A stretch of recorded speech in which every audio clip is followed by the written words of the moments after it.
저희 수강생이 이제 지난번에 제주도에서 이제 오피스를 하나 낙찰을 받았어요. 제가 뭐 상담 많이 해줬는데, 어쨌거나 낙찰받고 나서 잔대금 납부 기한 통지서가 온 거죠. 언제까지 돈을 내시오. 1월 11일. 그럼 이제 통상 한 달 준 거지 않습니까? 아무 때나 돈 내면 소유권을 취득한다. 그거 일단 알아두시면 좋을 것 같고. 그리고 이제 실제로 돈을 냈어요. 돈을 내면, 돈은 통상 누가 내냐면 본인이 내거나 이제 은행이 내거나, 네, 그러면 매각대금 완납증명을 받죠. 통상 이제 두 개를 써서 해당 경매에 갖다 주면은 하나 법원이 갖고 이제 요 하나를 제가 이제 갖고 있을 수 있다. 그러면 요 잔대금 완납 증명원을 가지고 뭘 신청하냐? 인도 명령을 신청하는 겁니다. 인도 명령을 신청한다. 네, 그래서 사건 번호, 경매 사건 번호, 신청인은 낙찰자죠. 피신청인은 점유자죠. 네, 신청 취지. 피신청인은 신청인에게 이제 부동산의 표시, 등기부 표제부, 별지문호 기재 부동산을 인도하라는 재판을 구합니다. 신청 이유는 내가 돈 내서 소유권자인데 점유자가 나한테 대항할 수 없는데 안 나가서 인도명령을 신청하는 것이다. 이렇게 쓰면 됩니다. 자, 그랬더니 법원에서 결정이 나온 거죠. 제주지방법원에서 결정문이 나온 겁니다. 신청인은 낙찰자, 피신청인은 현재 점유자. 자, 피신청인은 신청인에게 별지문호 기재, 이 오피스텔 부동산을 인도하라라고 이제 결정이 나는 겁니다. 이게 여러분 1페이지, 2페이지 이렇게 이제 하나의 세트로 돼 있는 거예요. 자, 그리고 이 인도명령 결정이 나면 나중에 대법원 사이트에서 요 인도명령 사건을 가지고 검색을 하면 상대방이 인도명령 결정을 받았는지 확인할 수 있어요. 그러면 상대방이 인도명령 결정문을 수령했다. 그러면 낙찰자는 이 인도명령 결정문을 가지고 어디로 가는 거죠? 해당 경매 법원에 가서 뭘 받는다? 먼저 집행문. 집행문이 이런 거예요, 여러분. 이 타이틀은 집행문. 이 정보는 피신청인 점유자에 대한 강제 집행을 실시하기 위해서 신청인, 낙찰자 박모 씨에게 내어준다. 네, 그래서 아까 인도명령 결정문에다가 집행문 첨부하고 하나 더. 그 다음 페이지에 뭐? 송달 증명원. 그래서 아까 인도명령 결정문이 점유자한테 송달되었다라고 하는 걸 증명해 달라. 네, 그래서 그러면 여기까지 되면은 인도명령 결정문 아까 두 개 있었죠? 플러스 집행문 플러스 송달증명원. 이렇게 이제 한 세트를 가지고 어디로 간다? 관할 집행관 사무소 갑니다. 그 법원은 그냥 집행관 사무소 가면 돼요. 그래서 만약에 제주지방법원 강제집행신청서 채권자 아까 낙찰자 주민등록번호 전화번호 우편번호 주소 쓸 수 있겠죠? 그 다음에 이제 본인이 못 가면 대리인 친구 설춘한 전화번호 010 어쩌고저쩌고 채무자는 아까 뭐 A 주민등록번호 모르면 안 써도 돼요. 안 써도 되고 주소는 쓸 수 있겠죠? 그 다음에 목적물 소재지가 이 주소지와 똑같다면 여기다 체크하면 되고 여기 주소가 아닌 다른 소재지라면 별도로 주소를 쓰면 되는 거죠. 집행번호는 아까 제주지방법원 뭐 2022 타임 몇 번 부동산 인도명령 결정문 이렇게 쓰면 되는 거고요. 집행의 목적물 및 집행의 방법은 부동산 인도에 체크. 돈 받는 거 아니니까 X. 채권자 아까 낙찰자. 대리인은 만약에 설춘한 두 장만 찍으면 됩니다. 그 다음에 통상 집행비용 남는 거 돌려줘야 되는 거니까 낙찰자의 계좌번호를 통상 쓴다라고 하는 점. 만약에 대리인이 있다면 추가로 뒤에 뭐가 있어야 되겠죠? 위임장이 있어야 됩니다.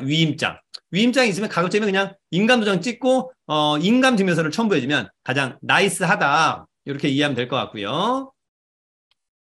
자, 그렇게 해서 강제집행을 신청했더니 집행관 사무소에서 접수증을 주는 거죠. 접수증 2022 본 몇 번. 담당은 2부. 그래서 이제 여기는 계고비랑 강제집행비용을 같이 내라고 한 거예요. 50만 원까지. 그래서 같이 내라고 했고 여기 집행관 사무소 연락처고 담당 집행관 사무소 2부에 실무에 일하는 사람이 요 분인데 핸드폰 번호가 있어요. 그러면 제가 이거 통상 돈 납부하고 여기 핸드폰 전화하죠. 제가 그 제주도 어떤 오피스텔 몇 호 낙찰자하고 오늘 강제집행 신청했고 돈을 납부했습니다. 이제 앞으로 어떻게 하면 될까요? 이렇게 해서 이제 협의하기 시작하면 되는 거예요. 그러면 집행관 사무소에서 우리가 언제 계고하러 갈 건데 너 같이 갈래? 나만 갈까? 이렇게 이제 물어보기도 하고 이제 서로 계속 의사소통을 하면 되는 겁니다. 그래서 이제 아까 법원에서 50만 원 납부하라고. 그럼 이제 돈 납부하면 되는 거죠. 그래서 실제로 이제 돈까지 다 납부를 했고 여러분 보여주기 위해서 한번 이렇게 리얼하게. 자, 그 다음에 이제 법원에 가서 어떤 뭐 경매 기록이나 뭐 인도명령 결정문 이런 것들을 전부 다 복사하고 싶다, 열람하고 싶다면 이걸 쓰면 되는 거죠, 여러분. 그죠? 예. 아까 뭐, 낙찰자, 자격은 낙찰자, 전화번호 소명자료, 뭐 이렇게 해서 나는 열람만 하고 싶다. 그냥 보기만 하겠다. 아니면 나는 복사하고 싶다. 그래서 사건 번호, 사건명. 이거 쓰면 이제 알아서 해 줄 것으로 보이고요. 자, 강제 집행을 신청했는데, 아까 이제 계고 갔더니 오히려 협상이 돼서 끝났다. 그러면 강제 집행은 아직 안 한 거잖아요. 아까 그 50만 원에 보면 가령 계고비는 한 11만 원, 강제 집행 비용은 39만 원. 예를 들어서 이렇게 있어요, 여러분. 근데 계고만 한 거니까 11만 원을 이미 쓴 거죠. 근데 갔더니 점유자가 알아서 나가겠대. 그래서 이제 나갔어. 그럼 아직 강제 집행 안 했으니까 강제 집행 신청을 취하하면 돼요, 여러분. 취하. 네, 그래서 강제 집행 신청 취하서를 낸다. 그럼 이제 취하는 곧바로 되는 거고 나중에 강제 집행을 안 했던 39만 원. 39만 원이 아까 강제 집행할 때 썼던 계좌번호로 추후에 입금된다. 이렇게 여러분들이 이해를 하시면 될 것 같습니다. 자, 그 다음에 이제 여러분 이제 배당받는 임차인 있어요. 예, 배당받는 임차인은 명도 확인서를 또 받아야 하는데 요거 하나 간단히 설명합니다. 여러분 나중에 이제 우리가 낙찰을 받았는데 점유자가 있어요. 여기 이제 임차인 있죠?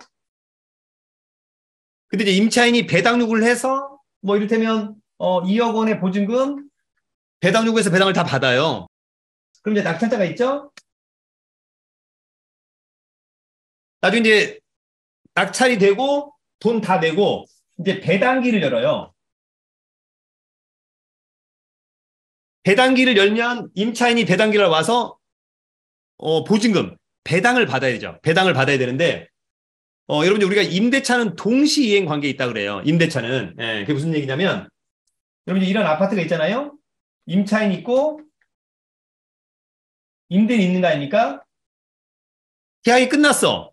임대인이 임차인한테 야, 방 빼라 이렇게 할 수 있잖아요. 그랬더니 임차인이 뭔 소리야? 보증금을 줘야 방을 뺄 거 아니야. 예, 네가 먼저 방을 빼라. 네가 먼저 돈을 줘라. 이게 아니에요, 여러분. 동시행 관계. 한쪽 손으로는 보증금을 주면서 한쪽 손으로 열쇠를 받는 거와 똑같은 거죠, 여러분. 뭔 말인지 알겠죠? 그게 바로 동시행 관계. 그래서 실제로 임차인이 배당을 받기 위해서는 그냥 배당 요구를 해서는 돈을 안 줘요, 여러분. 예. 그러면 뭐 원래 임대인한테 명도를 해줘야 되는데 임대인 없고 이제 낙찰자가 있는 거잖아요. 예. 그래서 임차인이 낙찰자한테 명도를 해줘야만 그럼 이제 낙찰자가 명도를 받으면 또 뭘 해줄 수 있죠? 명도 확인서.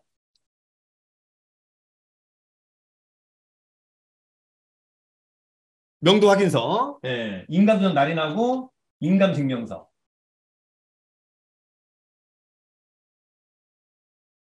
낙찰자가 이걸 해서 임차인한테 줘야 임차인이 임대차 계약서 원본하고 주민등록 등본, 그 다음에 명도 확인서하고 인감증명서를 줘야만 법원이 저 임차인이 낙찰자한테 명도해줬구나. 그러면 이제 보증금을 배당해줘도 좋겠구나. 그래서 돈을 주는 거예요, 여러분. 예, 무조건 주는 게 아닙니다. 그래서 실제로 배당을 받는 임차인이 있다면 낙찰자 입장에서는 약간 또 주도권을 잡고 명도를 할 수 있죠. 왜냐하면 이 서류가 있어야만 또 돈을 받을 수 있는 거니까. 또 하나 이렇게 이제 배당을 받는 임차인이 있으면 어떤 문제가 하나 생기냐.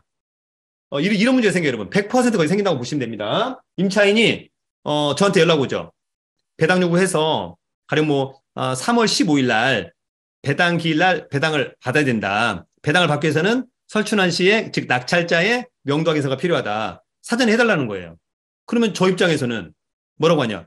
아니 그러면 내가 명도 확인서를 해줄 건데 실제로 명도를 해라. 실제로 명도를 해야만 명도 확인서를 써줄 거 아니냐? 이럴 수 있는 거지 않습니까? 그죠? 네. 그래서 실제로 명도를 해줘야만 한다라고 하면서 임차인하고 다투기 시작하죠. 왜냐면 임차인은 아니 내가 돈이 있어야 나가지 돈을 안 받고 어떻게 나가냐 서로 싸워요, 여러분. 그래서 실무에서는 어떻게 하냐? 낙찰자가 먼저 명도 확인서를 해주고요. 먼저 명도 확인서를 해주고 세트로 합의서를 작성해요. 세트로 합의서를. 네, 그래서 배당기일날 돈을 받게 해주고 다만 세트로 합의서를 작성해서 그러면 이제 언제까지 이사를 간다. 그래서 그때까지 이사 안 가면 아까 위약금 매달 500만 원을 주기로 한다. 이런 합의서를 별도로 작성을 한다. 아시겠죠? 그래서 실무에서는 명도 확인서를 먼저 써주되 합의서를 함께 작성을 하는 것이 실물의 이다. 여러분 이렇게 이해를 하시면 좋을 것 같고요. 자, 그래서 여러분 이제 명도 확인서 이렇게 써주는 거죠. 예, 요거는 이제 대법원 경매 사이트에 경매 지식 코너에 다 있습니다. 그래서 경매 사건 번호, 이름, 주소. 이 임차인이죠. 임차인에 대한. 네, 그래서 위 사건에서 위 임차인은 임차 보증금에 따른 배당금을 받기 위해서 매수인, 낙찰자죠. 낙찰자에게 목적 부동산을 명도하였음을 확인합니다. 네, 그래서 첨부 서류에 매수인의 명도 확인용 인감증명서, 매수인 설춘한 인감증명 찍고 인감증명서, 네, 인감증명서를 첨부해서 주면 된다. 이렇게 정리하면 될 것 같고요. 자, 실제로 이제 집행관이 이제 강제 집행하러 갈 건데 먼저 계고하러 가거든요. 사람이 있으면 이 예고장, 계고 예고 똑같은 말이에요. 요거 이제 직접 전달해 주죠. A한테. 그런데 사람이 없다면 현관문에다가 이렇게 딱 붙여요. 자, 보시면 부동산 인도 강제 집행 예고, 사건 번호, 채권자, 낙찰자, 채무자, 점유자, 위 당사자가 인천지방법원 경매 사건 번호 집행력 있는 판결에 기하여 채권자로부터 부동산 인도 강제 집행 신청이 있으니 2019년 5월 30일 날 갔잖아요. 6월 13일. 통상 14일 동안 시간 줄 테니까 자진해서 명도해줘라. 만약에 이 6월 13일까지 자진해서 이행하지 않을 때는 예고 없이 강제로 집행이 되고 그 비용을 부담하게 된다라고 하는 게 있어요. 그죠? 네, 그래서 이제 이런 게 있어서 다시 또 점유자랑 낙찰자랑 협의할 수도 있고요.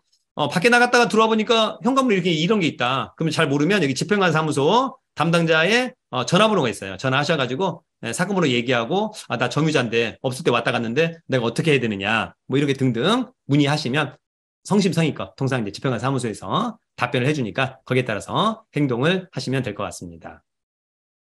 사실 여러분 이제 명도는 조금 배려하면서 그러나 법률적인 절차도 잘 알고 있고 한편으로는 또 단호하게 하시면 원만하게 합의가 될 수 있겠다. 네, 그렇게 생각을 하면 좋을 것 같습니다.